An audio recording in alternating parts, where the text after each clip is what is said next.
Assalamualaikum warahmatullahi wabarakatuh dan salam sejahtera. Yang saya muliakan Tuan Peneraju Agenda yang arif lagi berdiri di pasak kebenaran para hakim yang budiman. Yang dikasihi tuan-tuan, puan-puan, sidang dewan yang dirahmati sekalian. Tampilnya saya dalam arena pidato ini untuk memperkatakan tajuk kepentingan pendidikan teknologi maklumat. Sebelum gelanggang dibuka, dengar dahulu paluan rebana. Sebelum kata meningkah bicara, dengarkan dulu kupasan tajuknya.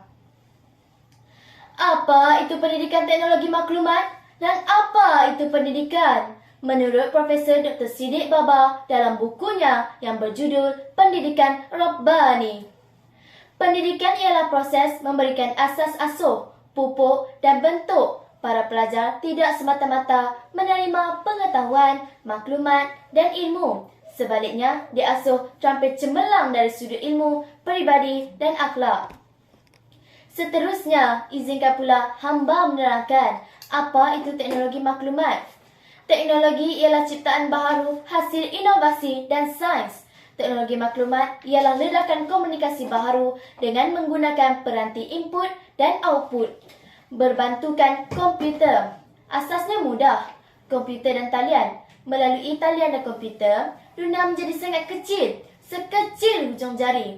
Malah jari-jarilah yang menjadi penghubung dan maha guru kepada ilmu dan maklumat.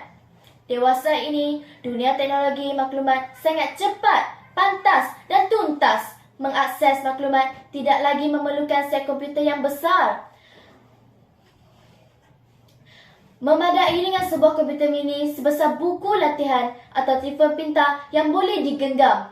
Tuan-tuan, puan-puan, sidang dewan sekalian.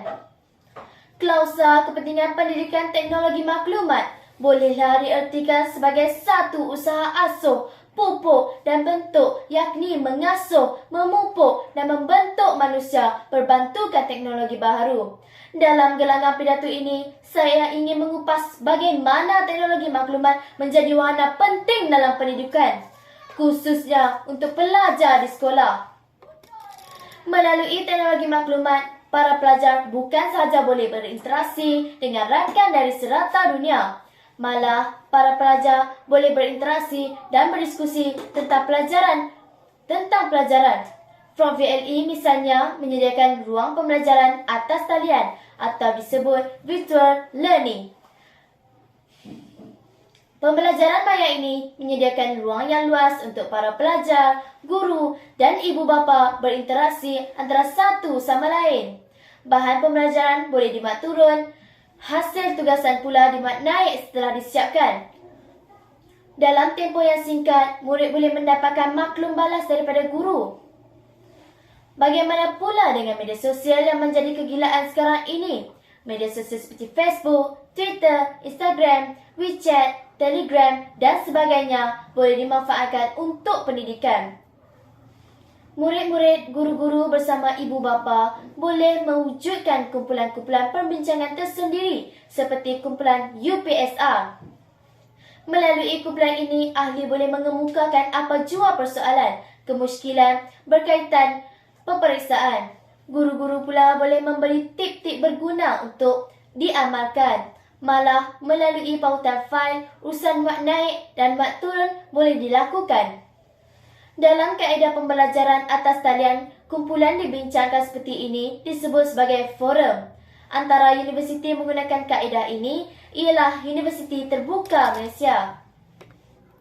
Sidang hadirin sekalian, sebagai pelajar yang bakal menduduki peperiksaan, latih tubi sangat penting. Lebih-lebih lagi, latih tubi soalan tahun-tahun lalu dan latih tubi soalan daripada negeri-negeri lain.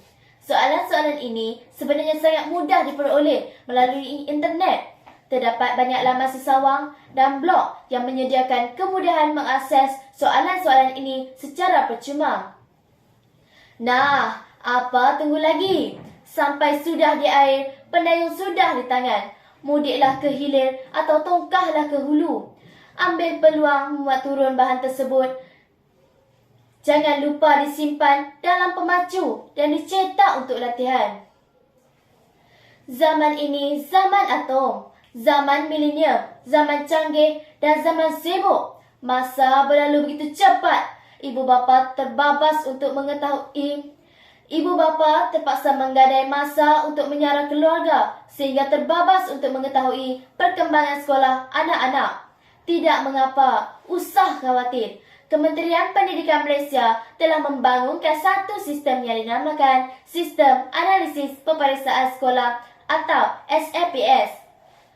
Sidang Dewan Yang Budiman. Berdasarkan hujah dan fakta di atas, jelaslah bahawa pendidikan teknologi maklumat merupakan satu kaedah pendidikan yang penting kepada pendidikan negara. Murid-murid akan lebih mudah menerima ilmu pengetahuan dan pelajaran dengan berbantukan teknologi maklumat. Walau bagaimanapun, terpulanglah kepada cara penggunaannya. Justru gunakanlah teknologi dengan cara dan tujuan yang betul. Jalan yang gelap, bawalah suluh. Lihat cahaya, buat pedoman. Pendidikan teknologi maklumat menjadi penyuluh. Tentu kecemerlangan dalam genggaman. Sekian, wassalamualaikum warahmatullahi wabarakatuh.